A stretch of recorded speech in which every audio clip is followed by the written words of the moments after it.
Welcome to Tiki Pizza. I'm Chappie and this is Murky. We got a great episode today. I'm going to show you how to make a Murky Lagoon from the book Liquid Vacation. The author of the book is the owner of Frankie's Tiki Room in fantastic Las Vegas. So we're going to make a Murky Lagoon from that recipe book. And then we're going to do a pizza review of Little Caesars Pizza right here in Calgary, Alberta. All right, a Murky Lagoon from Frankie's Tiki Room is 2 ounces of dark rum, a tablespoon of falernum, and 3 ounces of guava nectar. Now, I also got Frankie's Tiki Room falernum recipe. There's the Murky Lagoon that I made. So coming up, I'll show you how I made my homemade falernum using Frankie's Tiki Room recipe from Chappie's Tiki Bar. Oh, hello. I was just boning up on my Polynesian pop and tiki culture. Now that I have the YouTube channel and the Tiki Bar, I'm going to try to become an expert in all things tiki culture. So I was just reading up. I got this book, Smuggler's Cove. I was reading up on falernum. So falernum, it says, is a critical ingredient in your tiki arsenal. Falernum has become an exotic cocktail recipe staple since the earliest Don the Beachcomber days. Falernum originated in Barbados and is a rum, sugar, and lime-based liqueur with a variety of spices including, but not limited to, cloves, almonds, ginger, and nutmeg. As it was traditionally homemade, family recipes vary widely. At Smuggler's Cove, we use John Taylor's Velvet Falernum. It has been made in Barbados for decades by a Barbadian-owned company, which also means the money goes back into the Caribbean. But homemade falernum are very popular, and there are many recipes available online to try. However, do note if your particular falernum is overwhelmingly clovey or gingery, then it may quickly overpower many recipes. So I actually have a recipe book. This is called Liquid Vacation, and it's the author is the owner of Frankie's Tiki Room in Las Vegas. It's one of my all-time favorite tiki bars. It's one of the world's only 24-hour tiki bar. And this is loaded with recipes, and it has a falernum recipe. So I'm going to take a look at the falernum recipe in Liquid Vacation from Frankie's Tiki Bar in Las Vegas. So I located the falernum recipe in Liquid Vacation. It's a doozy. It looks like it's going to be a 2-day process. So we'll give it a try. I'll just go through it first. So the recipe for falernum is 1/4 cup of whole unsalted almonds shelled, pea-size whole nutmeg, 12 limes, a 1/2 pound of fresh ginger, 16 ounces of Wray and Nephew white overproof rum, 20 whole cloves, 2 whole allspice berries, a 1/2 teaspoon of almond extract, 3/4 cup of granulated sugar, 3/4 cup of bottled water or purified water. So then this is where the 2-day process begins. So it says, place the almonds in a dry skillet on top of the stove and toast for 5 minutes or until they begin to brown. Let cool, then crack them with the bottom of a cold pan or the side of a chef's knife. Using the same method, crack the nutmeg into smaller pieces. Use a microplane grater to zest the limes and set aside. Then squeeze the juice, straining off the pulp. Set aside 4.5 ounces of lime juice in a tightly covered container and refrigerate until the next day. Rinse the ginger and cut into matchstick size pieces until you have 1/3 of a cup. Peeled or not is fine as long as the ginger is clean. In a covered glass container, like a 1 liter pitcher or a carafe with a large opening, combine the rum, lime zest, toasted almonds, cloves, nutmeg, allspice, berries, and ginger. Cover and allow to macerate at room temperature for 24 hours. After 24 hours, pour the macerated liquid into a large mixing cup through a fine mesh strainer. Wearing powder-free examine gloves, otherwise your fingernails will turn green. Hand squeeze as much extra liquid as you can from the solids through the strainer. Discard the solids and then add almond extract and reserve lime juice. Separately combine sugar and water. Stir until the sugar is completely dissolved. Then add the macerated liquid. Stir well, then funnel into a bottle. Cover tightly and refrigerate for up to 2 weeks. So I am going to go through this entire process with you. Now there's a number, in addition to the Falernum recipe, there's a number of drink recipes that require the Falernum in the liquid vacations. I'm just going to go back to Smuggler's Cove and read off all the drinks that they have that has Falernum in it. So I got Captain's Grog, Chartreuse Swizzle, a Corn and Oil, a Hondu Hattie Jungle Punch, a Jet Pilot, a Wan Ho Royale, Cathier Swizzle, a Merciless Virgin, a Port-au-Prince, a Puka Punch, Saturn, Sex Part, it's called The Sex Part, 3 Dots and a Dash, the Undead Gentleman, and the Zombie. All use Falernum in the Smuggler's Cove Exotic Cocktails, Rum, and the Cult of Tiki book. So back to liquid vacation. I'm going to go through all the steps in making the Falernum. So stay tuned and we'll go through the entire steps of making Falernum. Well, I bet you thought I wouldn't do it, but I'm doing it. I'm making Falernum. Because I have more determination than any man you're ever likely to meet. That's from the movie Big Fish. Thank you. All right, so here it goes. We're making Falernum out of liquid vacation from Frankie's Tiki room in Las Vegas, Nevada. So the first thing on the recipe calls for unsalted almonds shelled. So I've already roasted them off.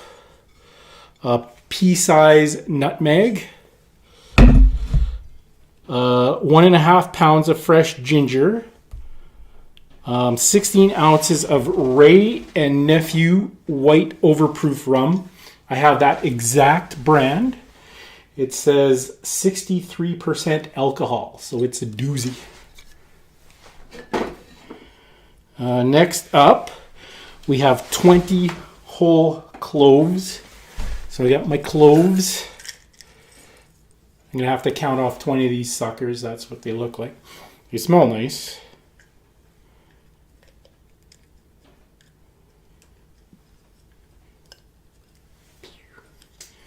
All right, and have 2 whole allspice berries. Here's my allspice berries. There, they look like little peppercorns. Quarter teaspoon of almond extract. Got my almond extract. 1/3 cup of granulated sugar. Have that. And again, I'm using Rogers sugar, most likely made at the Sugar Factory in Taber, Alberta. and a 1/3 cup of purified water. Okay, so it says place the almonds in a dry skillet on top of the stove and toast for 5 minutes. I did that with the almonds. So let cool, then crack them with the bottom of a cold pan or the side of a chef knife. Using the same method, crack the nutmeg into smaller pieces. So I actually got a mallet here somewhere.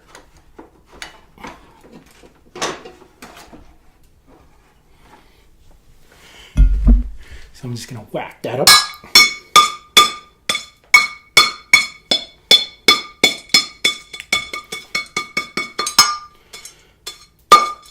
All right.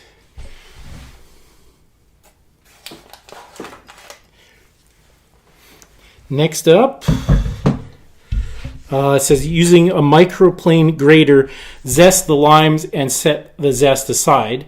Then squeeze the juice, straining off the pulp. Set aside 4.5 ounces of lime juice, and then tightly cover the container and refrigerate until the next day. So I got the lime juice. I strained the pulp from the lime juice.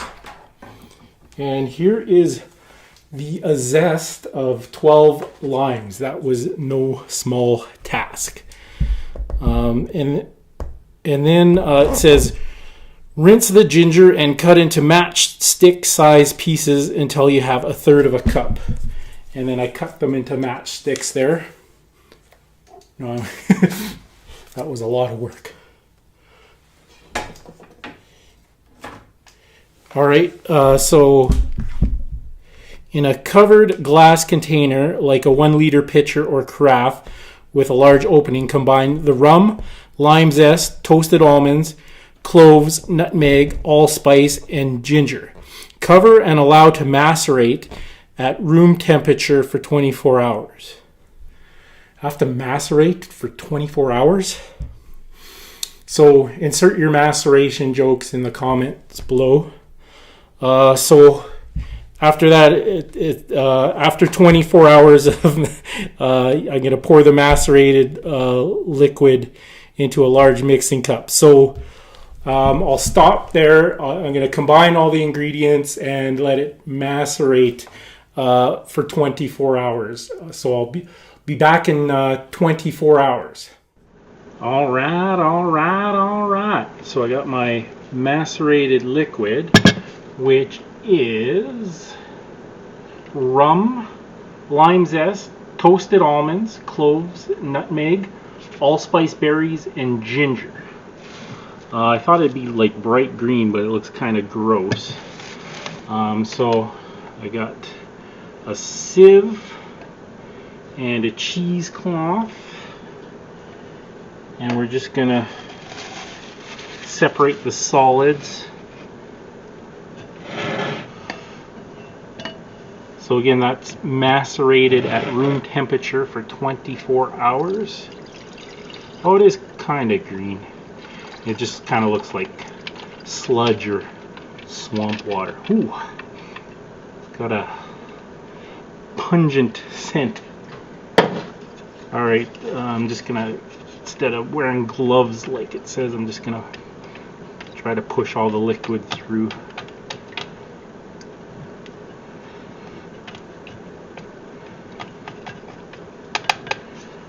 Alright, now I have some magic powder baking soda.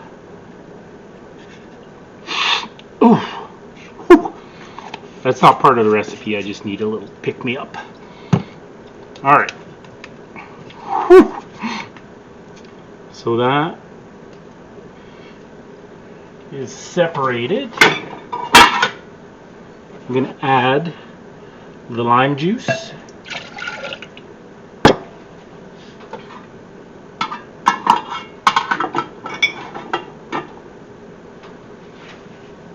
And have the almond extract.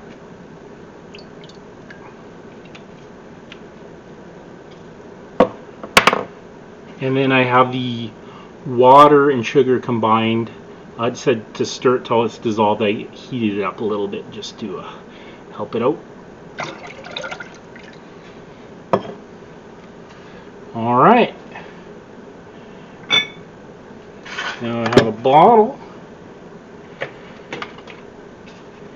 and a funnel. So I'm just gonna put the liquid in through the funnel. Seems to be working smoothly.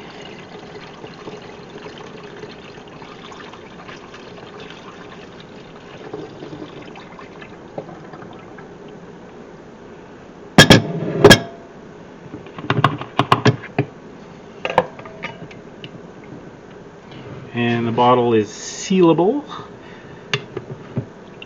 And that's my Falernum.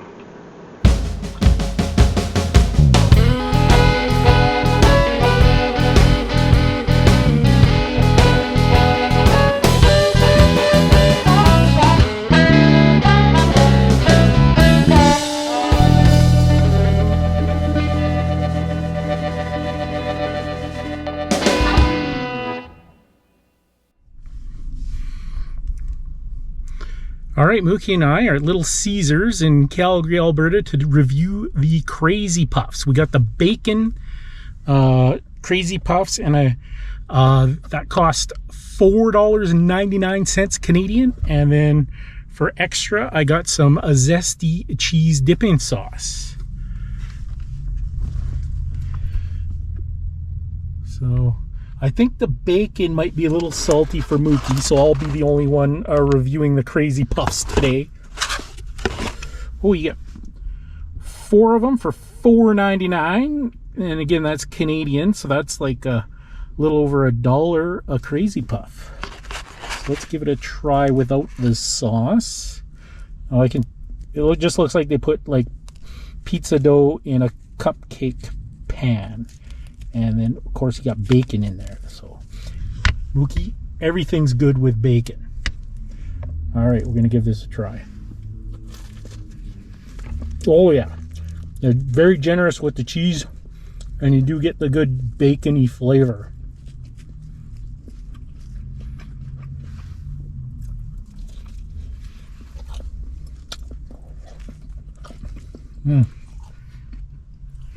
Very good, Mookie.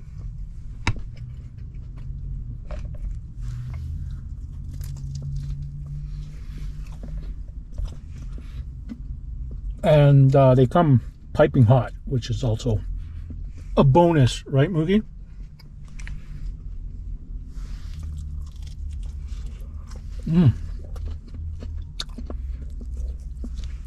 Oh, I think they got, it's almost like they got nacho cheese in there too. Damn, that's delicious. I didn't even need the extra sauce. So Mookie gives 4 paws up for the Crazy Puffs. Not 4 paws up because she's dead, because we really like the Crazy Puffs. And that concludes another episode of Tiki Pizza. What's that, Mookie? Mookie says, nobody moves, nobody gets hurt. That just means if you get off your hammock, she's going to bite you in the ankle. Give it a growl, Mookie. Who's that? Who's that? Yeah. She will bite your ankle. I know. All right. We'll see you next time on Tiki Pizza.